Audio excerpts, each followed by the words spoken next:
welcome back. Now, it was a different kind of convertible that I showed you a few weeks ago. That was the new BMW 8 Series convertible.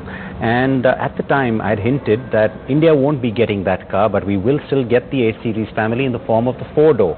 That's the Gran Coupe. Well, that car has finally been revealed, and so we have a special sneak preview for you exclusively on what it looks like and what it brings to the table.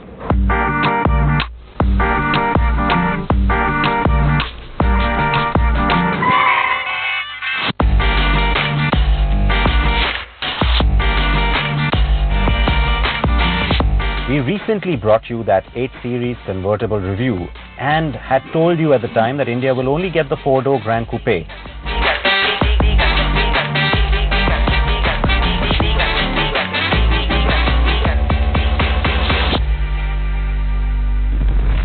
Well, that car has now broken cover. The 8 Series Coupe comes with 2 doors, while the Gran Coupe is offered with 4, meaning 2 doors at the rear too. So it's easier for passengers who want to get into a proper rear seat. While the coupe version has the 2+2 seating layout, the Gran Coupe gets what BMW calls the 4+1 seating. Simply means that the fifth occupant has enough seating space between the 2 seats at the rear, comfortable just for short journeys. The new Gran Coupe has a longer wheelbase than the coupe or convertible. So mechanically the car remains pretty much the same, but of course there are some very obvious differences, both in terms of styling and of course physically in terms of dimension as well. Styling wise, up to about the start of the A-pillar, the car is pretty much identical to the 2-door version. That's both the Cabrio as well as the coupe. But from here is where the changes begin. The angle of the A-pillar and then of course the sheer length of the car. Overall, the car is 230 millimeters longer than the coupe, and 200 millimeters of that goes into just the wheelbase. Now that's the obvious part, because of course you have to have that second door. The whole idea here is to focus on comfort, to focus on easy, getting in and getting out of the car, but without compromising the dynamic aspect too much. So I guess that was the challenge for the engineering team. I can't really vouch for that since I'm not driving the car today, but yes, you also have a difference when it comes to the roof, because overall the height of the roof at its highest point is 60 millimeters taller. Now that's been done to ensure that you get a good sense of headroom at the back, even though you want to still maintain that coupe-like exterior proportion.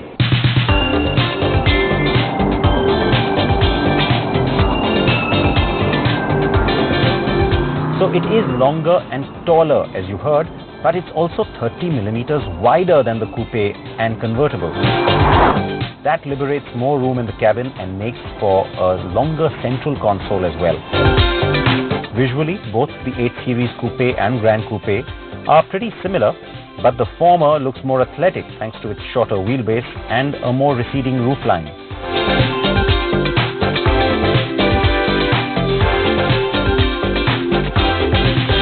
The project lead for the 8 Series Gran Coupe shared with me that there were 3 clear focus areas when it came to designing this car, from possibly more the perspective of the end user than really just the engineer. And the first 2 I've kind of alluded to already.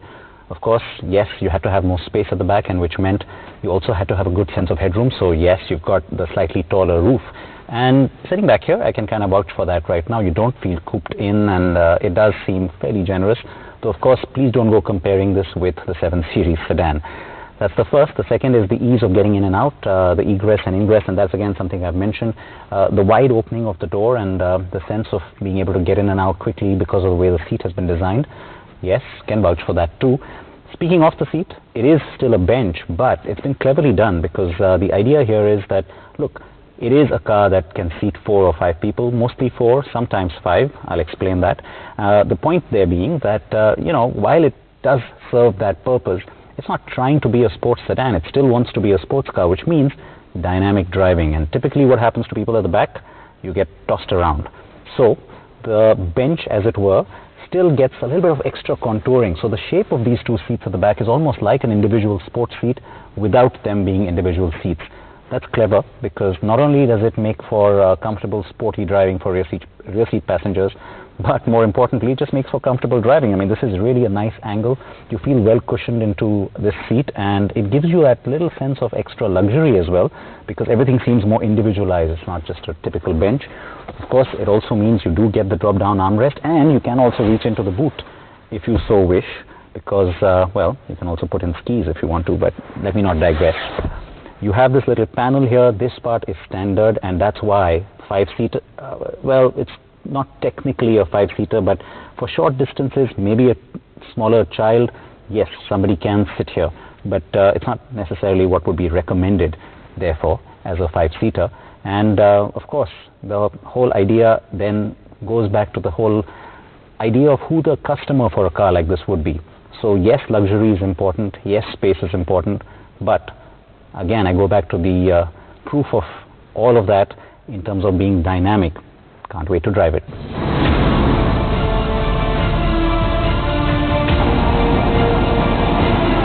With respect to engine options, the BMW 840i Gran Coupe uses a 3-liter inline 6-cylinder twin-turbo motor tuned for 335 bhp and 500 Nm of peak torque.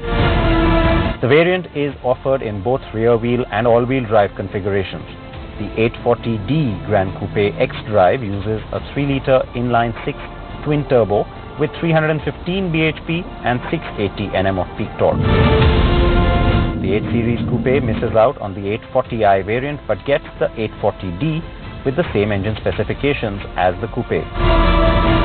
The two models also share the top-of-the-line M850i X-Drive trim that's powered by a 4.4-liter twin-turbo V8 engine. That's got 523 bhp and 750 Nm of peak torque. All engines are paired with the 8-speed Steptronic automatic transmission, and the petrols also get the M Sport differential. Of course, there's the M8 and the M8 Gran Coupe that are also coming soon, which will share engines with the M5 competition. So expect power figures to be north of 610 horsepower on those. India will get the 8 Series Gran Coupe and the M8 Coupe and convertible in the coming months.